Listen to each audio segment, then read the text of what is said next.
Ben psikolojik danışman ve rehber öğretmeni Muhammed Beşir Özçelik.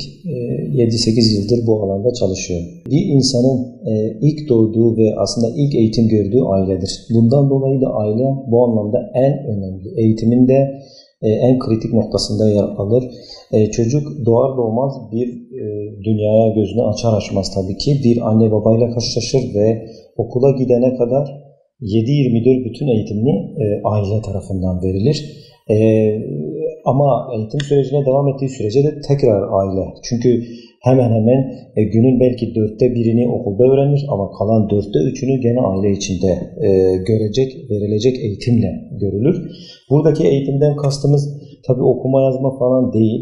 Bir insanın eğitim süreci çok komplikedir. Yani sadece bir okuma yazma değil, bütün her yönüyle ahlaki bir yerden bir çöp alması, ahlaki olarak bir konuşması, bir büyüye saygısı, bütün bunlar eğitim sürecini kapsıyor. Ve aslında en önemli kısım da buraya düşüyor. Bunu da ancak özellikle 0-6 yaşlarında aile içinde büyük oranda öğrenecektir.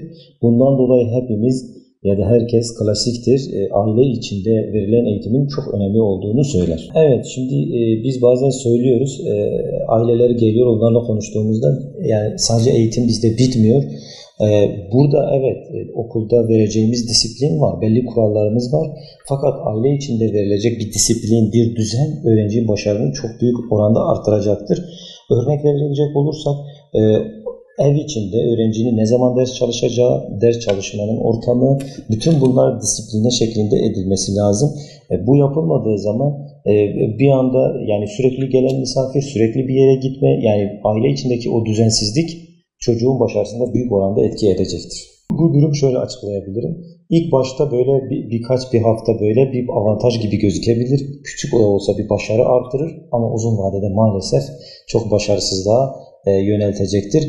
Çünkü baskıya gelen kişi, öğrenci diyelim, bunu uzun süreli sürdüremez.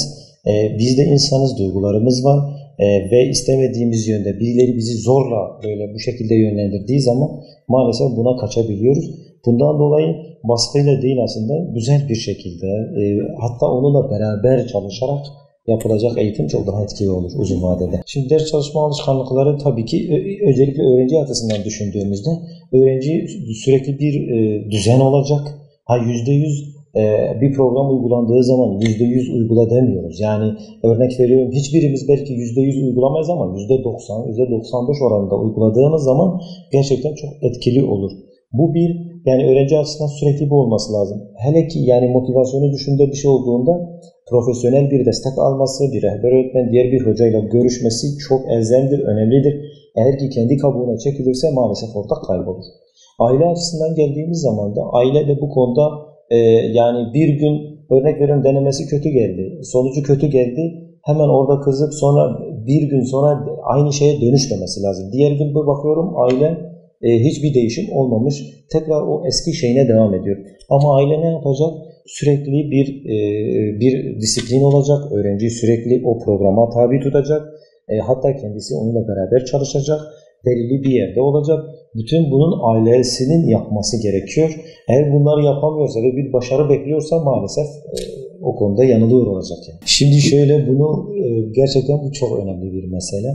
Maalesef biz zannediyoruz ki telefonu çocuğa verirsek, bu konuda biraz katıyım. Biz hani ona işte ders çalışırsan sana telefon alacağım, ders çalışırsan sana tablet alacağım. Bu büyük bir yanılgıdır ve çok kötü sonuçlara yer alıyor. Ben şunu iddia edebilirim, hiçbir öğrenci bu konuda kendi kontrolünü sağlayamaz. Sen bir kere onu alıştırdın mı bir daha önünü tutamaz. Bundan dolayı eğer ki aile yapabiliyorsan, öğrenciyi kontrol altına alabiliyorsan, ne tablet ne telefon hiç gerek yok. Özellikle YKS sınav sürecinde öğrenciyi bitiriyor. Hele ki bu online derslerden dolayı da yani onlardan da maalesef pek istenilen verim almıyor.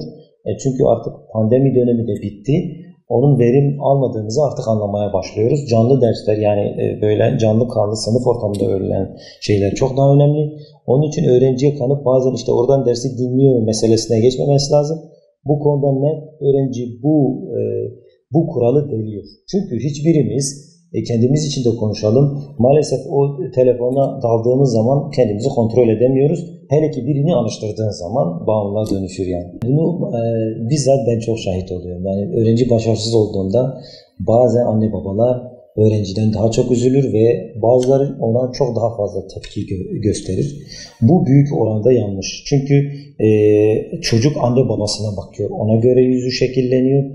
Şimdi sürekli heyecan yapan, sürekli böyle bu konuda korku yaşayan anne baba bu sefer çocuğa da bunu yansıtacaktır. Çocuk da bu sefer onlardan etkilenerek bunu yaşar.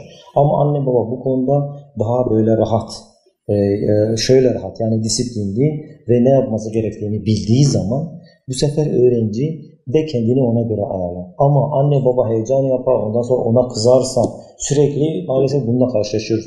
Sanki ona kızarsa başarısı gelecek diye. Biz az önce de söyledik yani eğer ki onun üzerine böyle sert bir tepki gösterilirse böyle bayağı bir ona kısa vadede belki 1-2 gün öğrenci çalışır, sonra bir bakıyoruz bir hafta çalışır, sonra gene bırakır. Yani ben bunu hayatım boyunca ben çalışıyorum, bu meslekte olduğum sürece anne babaların çok kızdığını gördüm ama kızarak bir öğrenci başarılı olduğunu asla görmedim. Bu dengeyi sağlamamız gerekiyor. Bunu sağlamadığımızda da maalesef başarısızlıklar oluyor. Tekrar sonra anne baba da artık bir şekilde pes ediyor, üzülüyor, kendisi de kendini harap ediyor yani. Maalesef bu şekilde.